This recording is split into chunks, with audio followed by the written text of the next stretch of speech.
Click করুন অ্যাপের bell আইকনে আর সাবস্ক্রাইব করুন এবিপি আনন্দ। সব সময় থাকুন খবরে।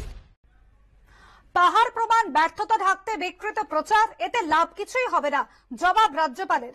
রাজস্বী দত্তগুপ্ত আমাদের প্রতিনিধি রয়েছেন আমাদের সঙ্গে টেলিফোন লাইনে। রাজস্বী, কল্যাণ বন্দ্যোপাধ্যায়ের যে বক্তব্য, সেই আক্রমণের জবাবে রাজ্যপাল আর কি বলেছেন?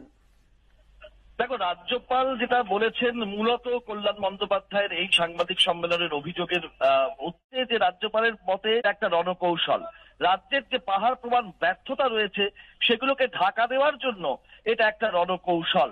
এবং রাজ্যপাল বলেছেন যে এই যা মতামত, যা অভিযোগ, এগুলো গুরুত্বহীন, এগুলোর কোনো প্রভাব জনমানসে পড়তে পারে না এবং সংবিধান সম্পর্কে, আইন সম্পর্কে, তথ্য সম্পর্কে সুষ্ঠুভাবে না জানারই পরিচয় হচ্ছে এই ধরনের প্রতিক্রিয়া। এবং তিনি বলেছেন যে কোনোভাবেই তিনি সংবিধান রক্ষার যে দায়িত্ব তার উপরে আরোপিত রয়েছে সেই দায়িত্ব থেকে সরবেন না এবং রাজ্য জুড়ে রাজনৈতিক হিংসার আগুন জ্বললে তিনি রাজভবনে চুপ করে বসে থাকবেন না। তিনি আবারও সেই পুলিশের রাজনীতিকরণ, প্রশাসন এবং আইনের শাসন রাজ্যে নেই, এই সমস্ত অভিযোগগুলো কিন্তু আবার করেছেন। মোট 13টা পয়েন্ট আকারে উল্লেখ করে তিনি কল্যাণ বন্দ্যোপাধ্যায়ের এই সাংবাদিক সম্মেলনে অভিযোগের উত্তর দিয়েছেন। অনুষ্কা, ধন্যবাদ রাজস্বী।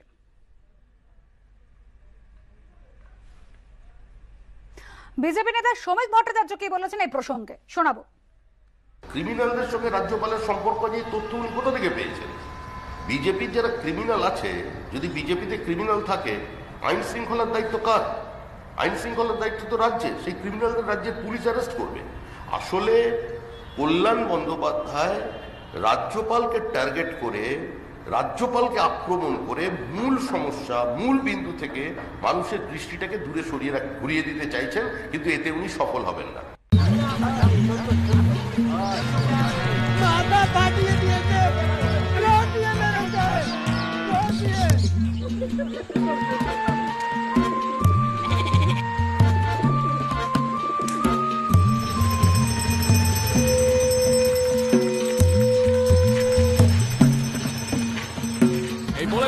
আমরা কিন্তু ছেড়ে কথা বলবো না।